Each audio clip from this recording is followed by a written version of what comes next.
আসসালামু আলাইকুম, কেমন আছেন সবাই? দেখেন ভাই, আমরা 3 ফিটের একটা খাঁচা প্রস্তুত করেছি।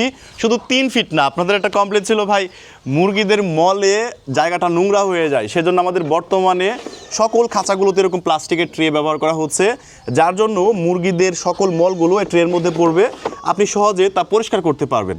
তো এই খাঁচাটার উচ্চতা আছে হচ্ছে 2.5 ফিট, দৈর্ঘ্যে 3 ফিট, প্রস্থে 2 ফিট।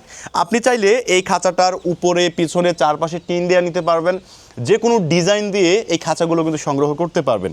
এই খাঁচাগুলো সম্পূর্ণ নাট বল্টু হওয়ার জন্য আপনি সহজে খুলে ফেলতে পারবেন, এবং যখন আপনার প্রয়োজন হবে আবার ফিটিং করতে পারবেন শুধুমাত্র 2 মিনিটে। আর এটার মধ্যে আপনারা হচ্ছে 8টার মতো মুরগি রাখতে পারবেন। এই খাঁচাগুলো আমরা কুরিয়ার সার্ভিসের মাধ্যমে সারা বাংলাদেশে হোম ডেলিভারি দিয়ে থাকি। যাদেরই লাগবে এমন সুন্দর সুন্দর খাঁচা, আমাদের স্ক্রিনে দেখানো হোয়াটসঅ্যাপ নম্বরে মেসেজ করতে পারেন। আরেকটা বিষয় বলতে চাচ্ছি, এখানে আপনারা অনেকে প্রস্থের যে জায়গাটা, এই যে প্রস্থের জায়গাটা, এই প্রস্থের জায়গায় বলেন ভাই আমাকে 2.5 ফিট দেন। দেখেন আমাদের প্রস্থে 2.5 ফিট যদি নেন তাহলে কিন্তু এরকম ট্রে হবে না। আপনাকে হয়তো প্রস্থে 1.5 ফিট নিতে হবে, তা না হলে 2 ফিট নিতে হবে, তা না হলে 3 ফিট নিতে হবে, মানে প্রস্থের যে জায়গাটা।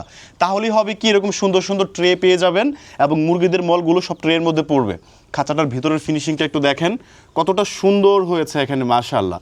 তো এই খাঁচার মধ্যে যদি আপনি মুরগিগুলো রাখেন তাহলে আপনার মুরগিগুলোকে কুকুর বিড়াল হামলা করে কিন্তু নিয়ে যেতে পারবে না।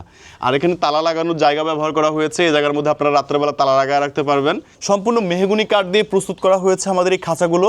যাদেরই লাগবে খাঁচাগুলো, একটা স্ক্রিনশট তুলে আমাদের স্ক্রিনে দেখানো হোয়াটসঅ্যাপ নম্বরে জাস্ট ছবিটা সেন্ড করেন, অর্ডারটা কনফার্ম করে ফেলেন, আমরা খাঁচা প্রস্তুত করে আপনার অ্যাড্রেসে পাঠিয়ে দিব। 2 থেকে 4 দিনের মধ্যে ইনশাআল্লাহ ঘর আপনার হাতে পৌঁছে যাবে ইনশাআল্লাহ। দেখা হচ্ছে আমাদের পরবর্তী ভিডিওতে, সে পর্যন্ত ভালো থাকবেন।